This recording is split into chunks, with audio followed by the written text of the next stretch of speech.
अपनी आंखें सच दिखाते हैं, छुपाते नहीं।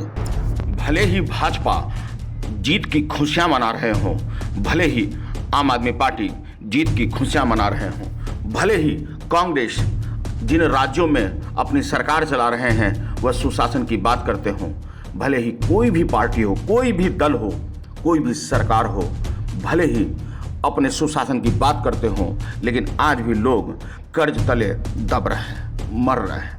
आपको बता दें कि पिछले 2 सालों में कोरोना के पेंडेमिक टाइम के बाद से भी भले ही जिंदगी पटरी पर लौटने लगी हो, लेकिन लोग आज भी हताहत है, परेशान है और कई लोगों की जिंदगियां अब जैसे मानो खत्म सी हो रही हैं। कर्जे और आमदनी का जरिया खत्म सा हो गया है। महंगाई इतनी बढ़ चुकी है कि अब लोगों को घर चलाना मुश्किल हो रहा है।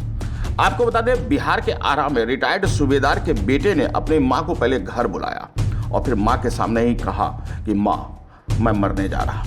मां ने कहा, यह क्या कह रहे हो बेटे?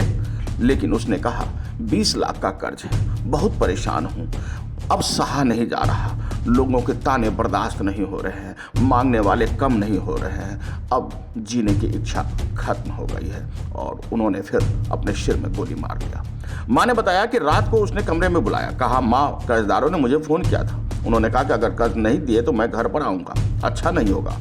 और उसने कट्टा निकाल कर खुद को सिर में गोली मार ली। उसके बाद मां सन्नसी रह गई। फौरन डॉक्टर और बेटी को फोन पर जानकारी दी। मृतक की पहचान रिटायर्ड सूबेदार स्वर्गीय हरिवंश सिंह के 40 वर्षीय पुत्र विमल किशोर सिंह के रूप में हुई है। हड़कंप सा मच गया।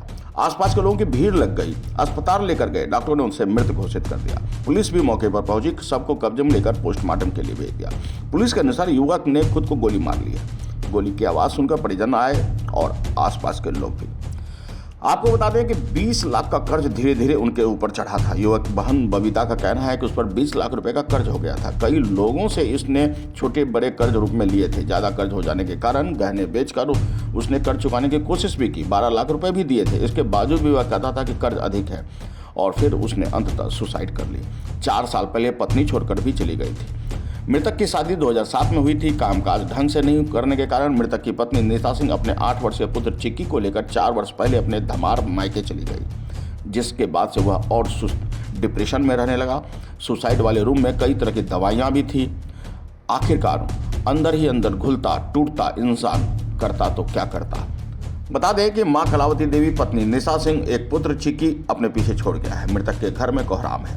वहीं घटना के बाद से परिवार के सभी सदस्यों का रो रो कर बुरा हाल है। आपको बता दें कि कर्ज और कर्जदार जो भी हैं वे यह भूल जाते हैं कि हम जिनसे कर्ज मांग रहे हैं वह देने की स्थिति में है भी या नहीं।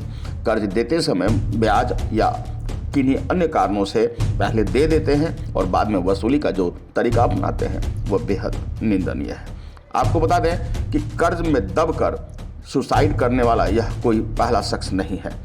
सरकार को चाहिए कि तमाम लोगों की जानकारी इस तरह की कोई भी परेशानी सामने आती है तो उसे खंगाले और उसे दूर करने का प्रयास भी। आप अपने भरोसेमंद चैनल को पहले सब्सक्राइब कर चुके थे, लेकिन एक बार फिर से यह नए अंदाज में है, इसलिए फिर से आप इसे सब्सक्राइब जरूर करें। खबर देखने से पहले सब्सक्राइब बटन जरूर दबा दें।